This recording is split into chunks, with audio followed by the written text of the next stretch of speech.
Most owner-led businesses do not lose booked revenue all at once.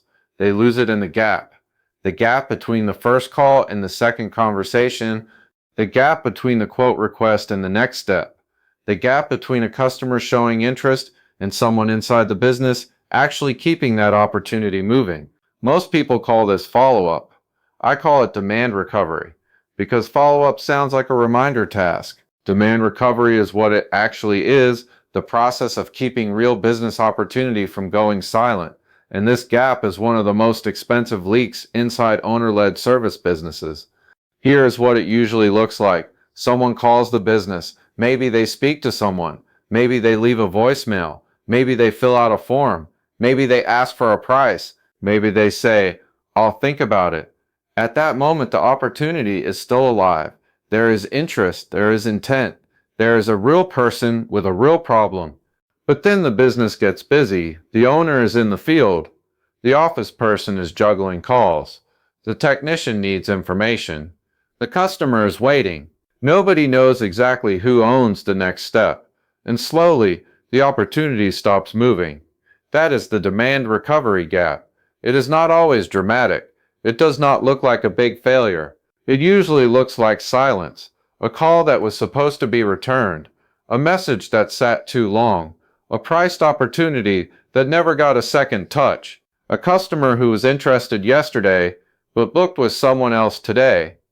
That is how booked revenue leaks out of the business, not because the company did bad work, not because the owner did not care, not because the team was lazy, but because there was no reliable recovery motion attached to the opportunity.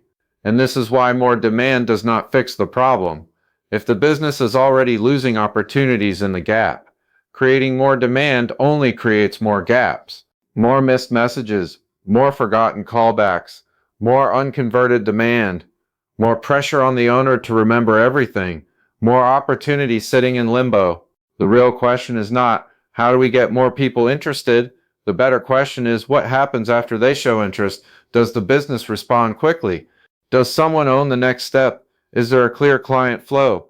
Does unconverted demand get worked? Does every opportunity have a recovery motion? Or does everything depend on the owner remembering who needs to be contacted next? That owner dependency is usually where the leak gets expensive. Because when the owner becomes the system can only move as fast as the owner's attention. And in a busy service business, attention is already stretched thin. That is why demand recovery matters. It creates structure after interest enters the business. It gives the opportunity somewhere to go. It keeps conversations from dying in silence. It helps the business capture more booked revenue from the demand it already has. And it does not need to be complicated.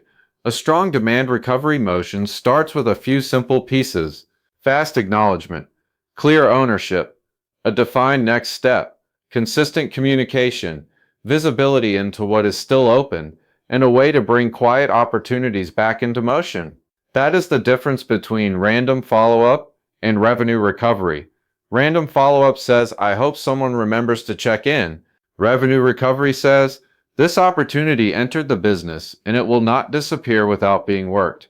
That shift matters, because most businesses are not losing revenue from one giant hole. They are losing revenue from dozens of quiet gaps inside the client flow, and the demand recovery gap is one of the biggest. So before you create more demand, look at the opportunities already sitting inside your business. Who raised their hand but never moved forward? Who asked for a price and then went quiet? Who called but never got a strong next step? Who is waiting in the gap? That is where revenue recovery starts. Find the gap. Build the recovery motion, then create more demand from a stronger foundation. I'm Jimmy Long, and I help owner-led businesses recover more booked jobs from the demand they already have. If your business is getting opportunities but too many are going quiet, the first move is not more pressure at the top. The first move is fixing the demand recovery gap.